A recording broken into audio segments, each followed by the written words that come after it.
कल्पिता वयमार्थ निरूपिता शक्तिर्योगः। शास्त्र कल्पिता वयमार्थ निरूपिता शक्तिर्योगः। शास्त्रे या कल्पिता शक्ति वर्तते, कल्पिता शक्तिस्तु प्रकृति प्रत्ययः। तर्हि प्रकृति प्रत्ययोः जः अर्थः तम अर्थमेव तावत् यदि व्याक्रियते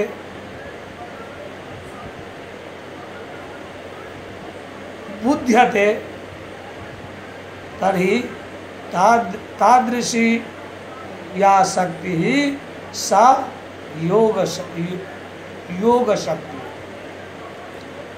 अर्थात प्रकृति प्रत्ययोः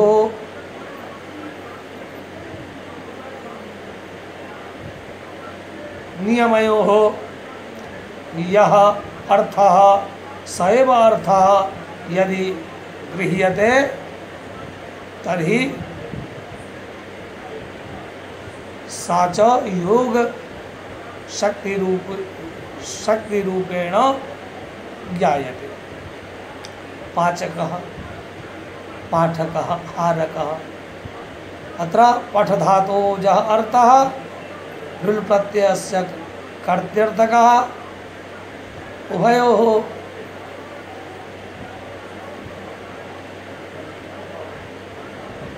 प्रकृति प्रत्यययोः जः अर्थः स एव अर्थः पाचकादिपदे गृह्यते। शास्त्र कल्पिता वयवार्थान्वित विशेष्य भूतार्थ निरूपिता शक्तिर्योगरूढ़ी तथा पंकज। तर्हि शास्त्र कल्पित अवयवार्थान्वित शास्त्रे कल्पितो वर्त शास्त्रे शब्दाः एव तावत् कल्पिताः सन्ति। तेषां शब्दानां ज्ञानाय प्रकृति प्रत्ययानां कल्पनं वर्तते। शास्त्रेण कल्पितः कः अवयवः। प्रकृति प्रत्ययात्मकौ अवयवी तयोः अवयवः अर्थात प्रकृति प्रत्ययात्मकः। तेन विशेष्य भूतार्थ अर्थात उभयोः जः अर्थः स अर्थः न स्वीकृत्य विशेष्य अर्थस्यैव तावत्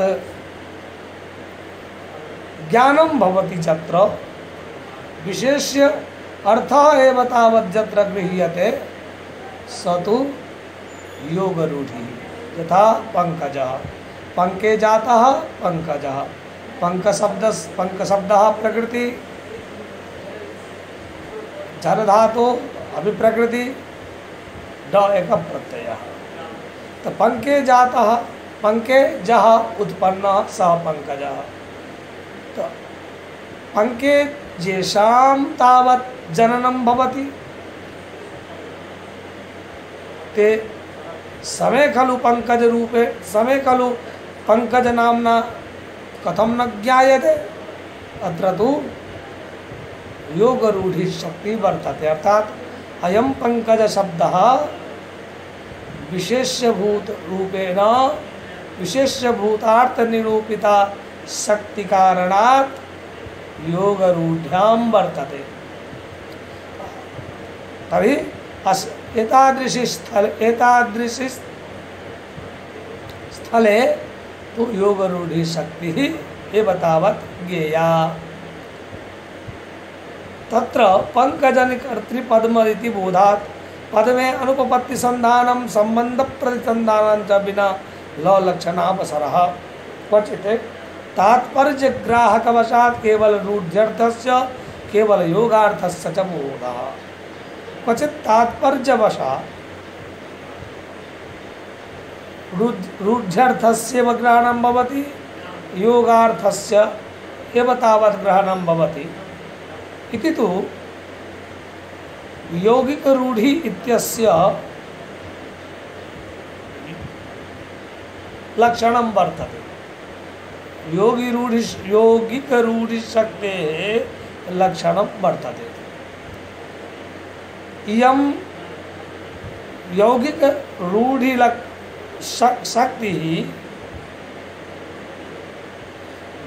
वैयाकरणैः न गृह्यते किन्तु तार्किकैः यौगिकरूढिशक्तिः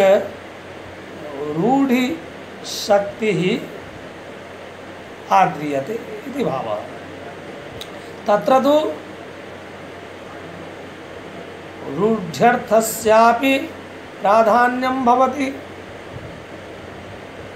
योगस्यापि प्राधान्यं भवति।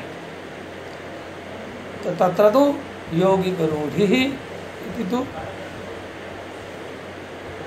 ज्ञेयः इति भावः। स्पष्टं च इदम् आरहात् इति सूत्रभाष्ये। आरहात् गोपुच्छ संज्ञा परिमाणाट्टक अस्मिन् सूत्रे भाष्यकारेणापि यौगिक रूढिशक्तिम् अंगीक्रियते। अतः तार्किकैः एव खलु न अतः तो कश्चित् दोषः तावत् अभवत्। वैयाकरणैः अपि यौगिकरूढिशक्तिं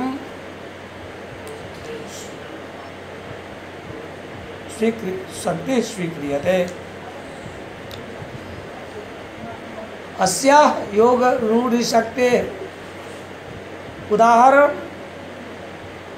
विषये उच्यते नागेशेन यत् अश्वगंधादिपदम् औषधि विशेषे रूढम्। अश्वगंधः एकः शब्दः यदि रूढ्यात्मकः अर्थः यदि स्यात् तर्हि अस्य अश्वगंध शब्दस्य अर्थः औषधि विशेषः भवति।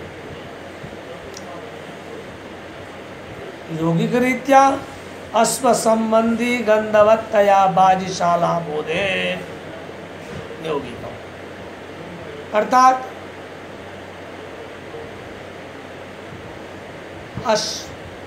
अश्वानां जत्र बंधनं भवति जत्र स्थापनं भवति बाजिशाला तस्य वाचकः अयम् अश्वगंधः शब्दः यौगिकः। इदं यौगिकरूढम् इत्युच्यते। एवं अनया रीत्या एव मंडपपदं मन्नं पाति रक्षति इति मंडपम्। तर्हि मंडपपदं गृहविशेषे रूढं मंडपानकर्तरि अर्थे यौगिकम् इति भावः। तर्हि एषा आसां शक्तीनां जः विभागः तेषां विभागानाम् अपि अत्र उपस्थापनं जातम्। सैषा शक्तिः संयोगादिभिर्नानार्थेषु नियम्यते। सा एषा शक्तिः संयोगादिभिर्नानार्थेषु नियम्यते। संयोगादिभिः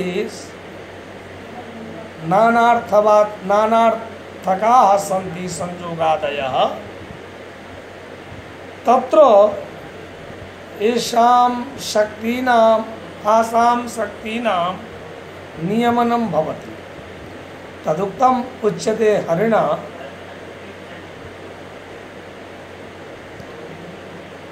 संयोग विप्रयोगश्च साहचर्यं विरोधिता अर्थः प्रकरणं लिंगं शब्दस्यान्यस्य सन्निधि सामर्थ्यमोचिति देशः कालो व्यक्तिस्वरादयः शब्दस्यार्थानवच्छेदे विशेष स्मृति हेतवा।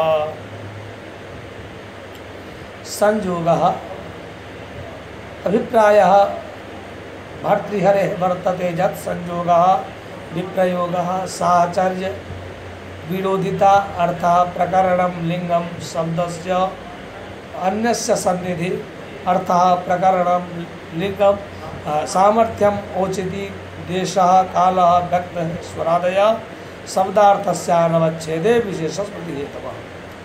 एते संयोगादयो नानार्थेषु शब्देषु शब्दार्थस्यानवच्छेदे संदेहे तद अपाकरणद्वारा विशेषार्थ निर्णायका इति। अर्थात यत्र तु संदेहः भवति तत् अत्र तु अयं शब्दः कस्य अर्थस्य वाचकः तर्हि अत्र तु कस्यार्थस्य प्रतीतिः स्यात्। शक्ति माध्यमेन एव तावत् समाधानं भवति तर्हि तु तत् साक्षात् योग शक्तिरूपात्मकः शब्दः रूढ्यात्मकः वा तत्र वा अत्र संयोगादयः ये नियमाः तेषु संयोगादिषु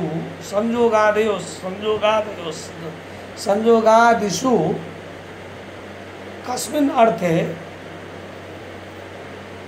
वर्तते अयं शब्दः अनेन तावत् शब्दस्य यः विशिष्टार्थः तस्य विशिष्टार्थस्य प्रतीतिः जायते।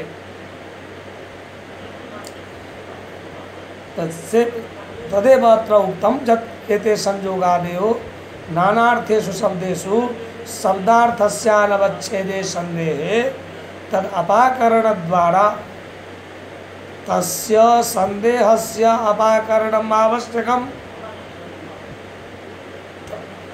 संदेह अपाकरणाय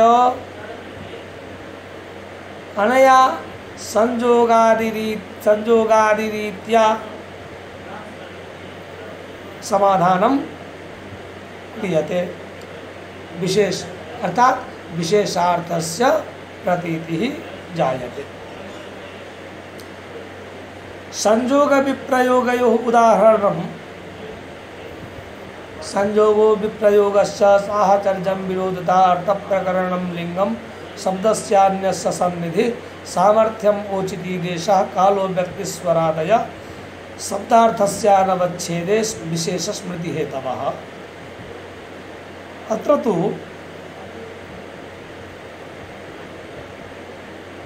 अपाकरणाय ये संयोगादयः सन्ति तेषां समेषाम् उदाहरणं नागेशेन यथाक्रमेण प्रतिपादितं।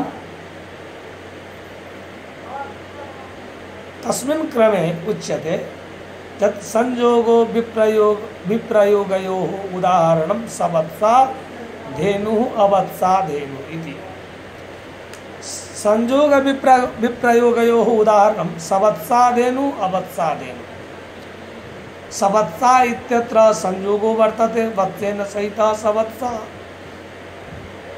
तो सवत्सा धेनुः अवत्सा विप्रयोगे भिन्नत्वं वर्तते।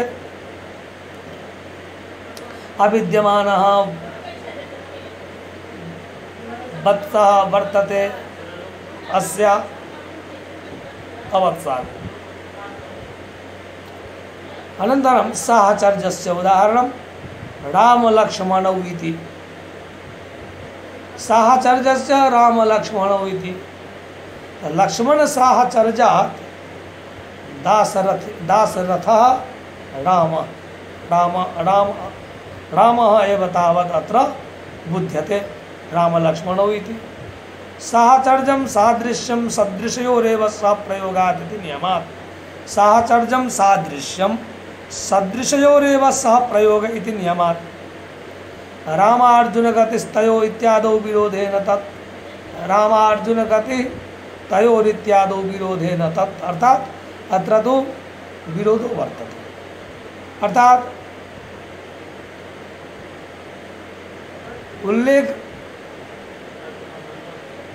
उल्लेखस्मिन् पदे रामः अर्जुनः अपि, तर्हि अर्जुनेन साकं रामस्य विरोधो वर्तते। तर्हि अत्र तु नायं दाशरथः रामः, अयं तु परशुरामः। यतोहि सहस्रार्जुनं हतवान् परशुरामः, तस्मात् अत्र रामः अर्थात् परशुरामः इति तत्र विरोधेन तावत् विशेषार्थस्य प्रतीतिर्जायते। अंजलिना जुहोति, अंजलिना सूर्यम् उपतिष्ठते इत्यत्र जुहोत्यादि पदार्थवशात् अंजलिपदस्य तत्तत् आकार अंजलिपरत्वम्। अंजलिना जुहोति उदानादनयो हवन क्रियायाम् अंजलि शब्दः वर्तते। पुरा अंजलिना सूर्यम् उपतिष्ठते, अयम् अंजलि शब्दः ज्योत्यादि पदार्थवशात् अंजलिपदस्य तत्तत् आकार अंजलिपरत्वम् अर्थदृष्ट्या अत्र तावत् अर्थो जायते। प्रकरणात् सैन्धवमानय भोजनकाले सैन्धव इत्यनेन लवणस्य प्रतीति, यात्रायाम् अश्वस्य प्रतीति। प्रकरणात् अत्र अर्थः बुध्यते। प्रकरणेन तत् लिंगम् अक्ताः शर्करा उपदधाति, अक्ताः शर्करा उपदधाति इत्यादौ तेजो वै घृतम् इति घृतस्तुतिरूपलिंगात् अक्ता इत्यस्य घृतसाधनकाञ्जनपरत्वम्।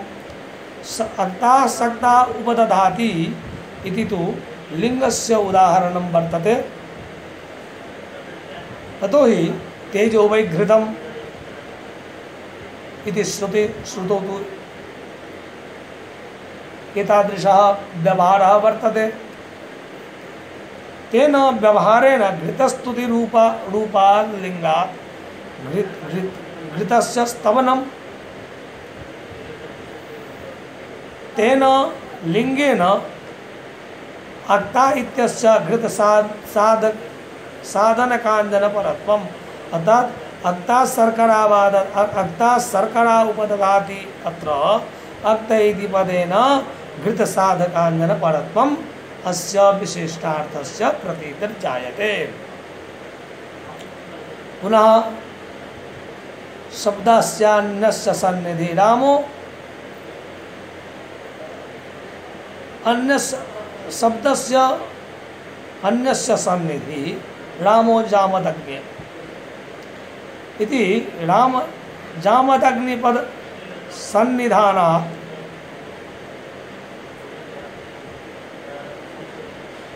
रामो जामदग्नि इति जामदग्नि पद सन्निधानात् अयम रामः परशुरामः अभिरूपाय कन्यादेया इत्यादौ अभिरूपतराय इति सामर्थ्यात् प्रतीयते। अत्र तु सामर्थ्यस्य प्रतीतिः। अभिरूपाय कन्यादेया अत्र तु सामर्थ्यम्। औचितीदेशः यस्य निर्मम परशुना यश्चैनं मधुसर्पिषा यश्चैनं गन्धमाल्याद्यै सर्वस्य करुणे वशः। अत्र परशोः छेदने छेदनं तु भवति, मधुसर्पिषोः सेचने सेचनं भवति, गन्धमाल्यादीनां पूजनं भवति। तस्मात् अत्र तु औचित्यात्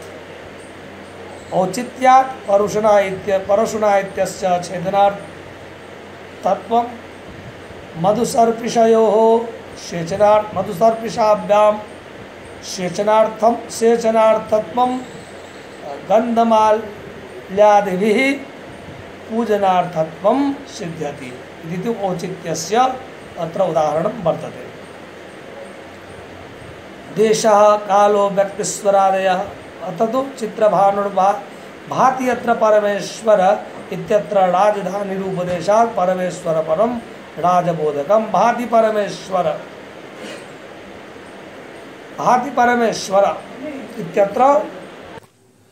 इत्यत्र भाति परमेश्वर तु अयं तु देशस्य उदाहरणं वर्तते। राजधानीरूपदेशात् परमेश्वर पदं राजबोधकं। पुनः कालः काल इत्यस्य उदाहरणं ददाति चित्रभानुर्भाति इत्यादौ रात्रौ अग्नौ दिवा सूर्ये इति तु कालस्य उदाहरणम् अनेन कालेन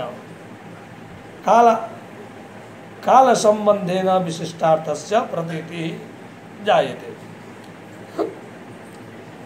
व्यक्तिस्तु लिंगम मित्रो भाति मित्रं भाति स्वरादय इत्यादौ आदि सूर्यो अन्ते स्वरित स्थूल प्रसिद्धिम इत्यत्र स्वरेण तावत् तु अर्थस्य निर्णयो भवति।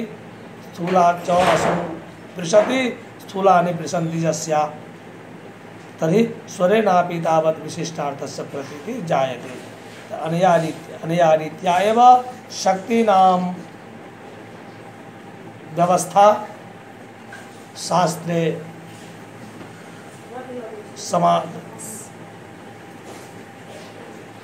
वर्तते। समाधानमपि उक्तरीत्येव तावत् क्रियते शास्त्रकारैः। वैयाकरणैः तु उक्तरीत्या अस्य विषयस्य प्रतिपादनं कृतं, परन्तु तार्किकैः मीमांसकैः साहित्यकारैः स्वकीयरीत्या एव स्वीयः शक्तिविषयः उपस्थापितः। तेषां तार्किक साहित्यकारादीनां मते जन्निरूपणं शक्तिविषयकानां वर्तते। तेषां विषयाणां संज्ञानाय तेषाम् आचार्याणां मतं संज्ञानाय तत्रैव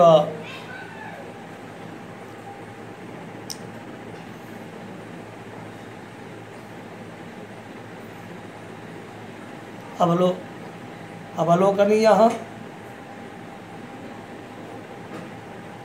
व्याकरणस्य तु अत्र चर्चा वर्तते, तदर्थं व्याकरणरीत्या यत् शक्तिविषये निगदितम् अस्ति तेषां विश्लेषणम् इदानीं जातम्।